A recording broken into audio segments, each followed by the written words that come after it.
મેથીનો પાક એટલે શિયાળાનો અગત્યનો પાક.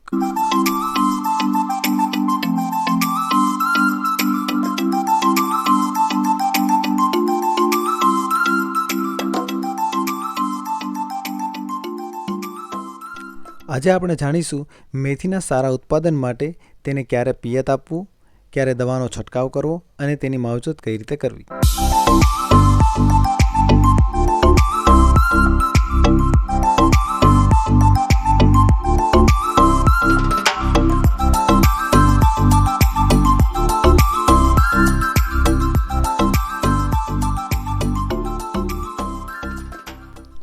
સાથે સાથે આપણે જાણીશું મેથીના વાવેતરથી લઈને તેના વેચાણ સુધીની સંપૂર્ણ માહિતી.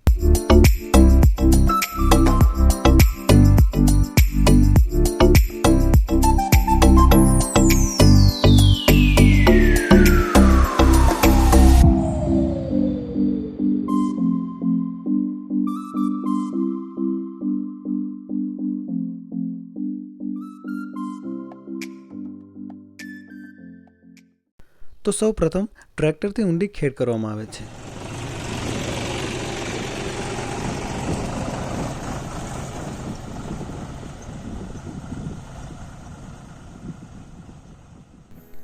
મિત્રો, ખેતરમાં દાંતી હાંક્યા પછી જો રોટાવેટરથી વ્યવસ્થિત ખેડ કરવામાં આવે તો મેથીના ઉત્પાદનમાં ઘણો ફરક પડે છે.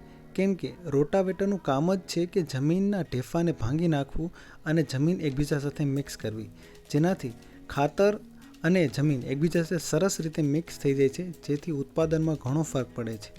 જો તમે આ રીતે ખેડ કરશો તો મેથીના ઉત્પાદનમાં સારો એવો ફરક દેખાશે તમને. સાથે સાથે જમીન એકબીજા સાથે મિક્સ થવાથી અને જમીનમાં ઢેફા ન રહેવાથી પારા બાંધવામાં પણ સરળતા રહે છે. તો આ રીતે મેથીનું વાવેતર વ્યવસ્થિત રીતે કરી શકાય છે.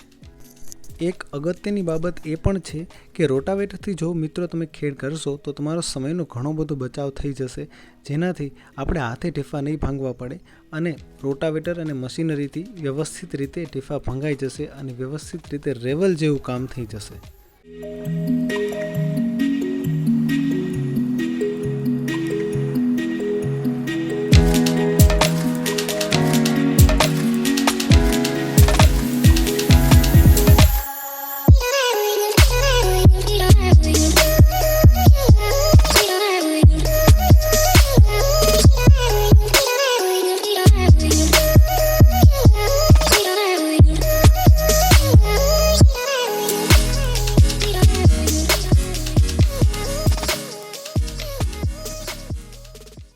મિત્રો, વિડીયોમાં તમે જોઈ શકો છો મેથી જ્યારે એવડી થાય ત્યારે તેને પર્યાપ્ત માત્રામાં પાણી અને યોગ્ય માત્રામાં દવાનો છંટકાવ કરવો બહુ જ જરૂરી બની જાય છે, જેના દ્વારા મેથીની ગુણવત્તા જળવાઈ રહે છે.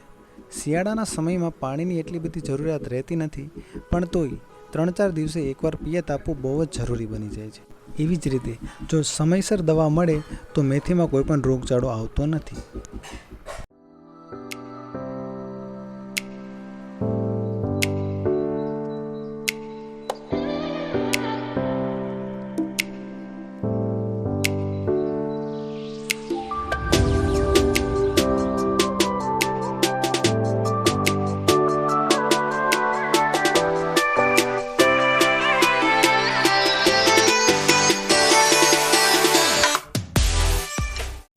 હવે જો મિત્રો મેથીના પાકમાં પિયત ક્યારે આપવું એના ઉપર વાત કરવામાં આવે તો મિત્રો મેથીનો પાક જમીન ઉપર નિર્ભર કરે છે. જો તમારી જમીન રેતાળ છે તો 3-4 દિવસની અંદર પિયત આપવું જરૂરી છે, અને જો કાળી જમીન છે તો 6-7 દિવસની અંદર પાણી આપવું જરૂરી છે. સાથે સાથે ક્યારાના પછાટે પાણી ભરાઈ ના રહેવું જોઈએ, એની ખાસ કાળજી રાખવી મિત્રો. કેમ કે જો ક્યારાને પછાટે પાણી ભરાઈને રહેશે તો ત્યાં મેથી વધારે મોટી નહીં થઈ શકે અને સુકાઈ જવાનો ખતરો રહેશે. તો આ બાબતનું ખાસ ધ્યાન રાખવું. બાકી પિયત તમે વ્યવસ્થિત આપશો અને યોગ્ય સમય આપશો તો મેથીની ફળદ્રુપતા વ્યવસ્થિત જ મળશે.